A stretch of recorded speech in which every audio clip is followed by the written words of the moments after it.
How you doing? This is Sean McVeigh with Sean's Outdoor Adventures. Today I'm at Xpedition and I'm going to review several of the bows, and this happens to be the DLX. And I just shot it a couple times and I gotta tell you, I really like it, so I'm excited to give the full review here. I'm shooting the bow at 70 pounds, 30-inch draw length with a 350 grain arrow. So we're shooting 5 grains per pound. I'm going to shoot it through the chronograph. I got my decibel meter reader running, so we'll get some decibel meter readings to just check noise so we can compare the different bows to one another. So we have the bow set up with the limb stops, which is kind of my favorite. I prefer to shoot it with the limb stops. I like a real solid back wall. However, it also comes with the option of being able to use cable stops. And if you're someone who prefers that, obviously you'll be able to do and achieve that with this bow. The difference would be with a limb stop, you have that rock solid back wall. Let me just pull back and show you. So it's there. You're on the back wall. You can't move at all. It's solid. Let me ease down. So we have about an 80% let off. As you ease up, you're able to bring it off of that back wall. I kind of prefer 85% let off for hunting. For hunting, a 90% let off, if you have to let down on an animal, you can't get the shot off. Sometimes with 90% let off, it's a little too difficult and you end up jolting and it causes movement and stuff like that. So 85% let off is my personal preference, and that's what we have here. Getting back to the cable stop, if you're using cable stops, there's a little bit of flex and give when you pull into the cable. So if you're somebody who likes to have that when you're at full draw, some back tension shooters who are rotating that elbow in the back tension release, they prefer a little bit of that give. So you can do either one with this bow. Let's go ahead and shoot through the chronograph. I have it marked off. Every time I shoot through the chronograph, I'm shooting from exactly 36 inches from the face of the chronograph.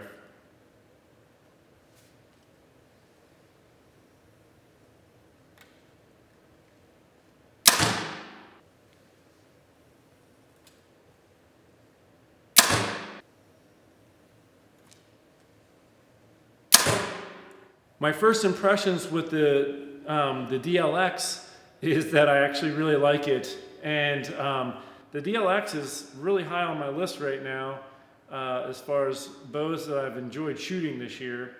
And so far, I still have to shoot some of the other Xpeditions, and I'm going back because they're lined up right over there. But I don't know. This may end up being my favorite Xpedition for the year. And it happens to be the first one I'm reviewing. But before we conclude, let's head back over to my home office to go over the data that I just accumulated shooting through the chronograph here, and I'll give you a final synopsis at that time. All right, so here I am back at the home office. Literally did not even take my coat off. I just got back from doing these reviews and just really wanted to get one of these started. My wife went to get the kids from school, so I have a few minutes. So that's why I'm just, whoo, gives me a minute to work on this. So here we have the data that I collected. I checked the draw weight at each of the draw lengths along the inch marker, took the weight. So I have a draw force curve out of that for you here. The Xpedition DLX has a nice smooth looking draw, as you can see here. Up here on the top left, my measured brace height was 6.5 inches.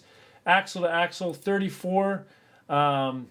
My draw length came in just a hair over 30, like a 30 and maybe an eighth. Shot 3 times.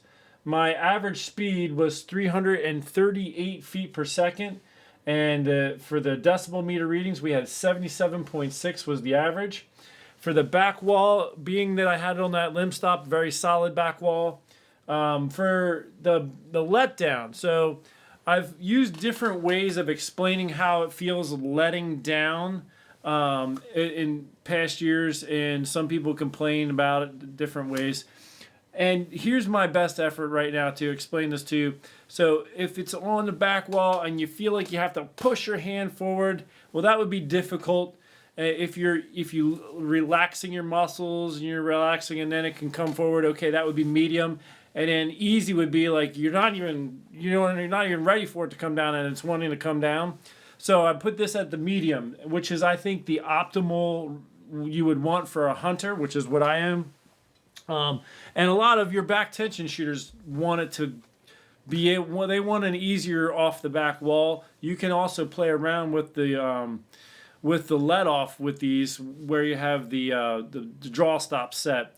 And as you can see here, I just picked up, this happens to be the Xpedition DLX right here, folks.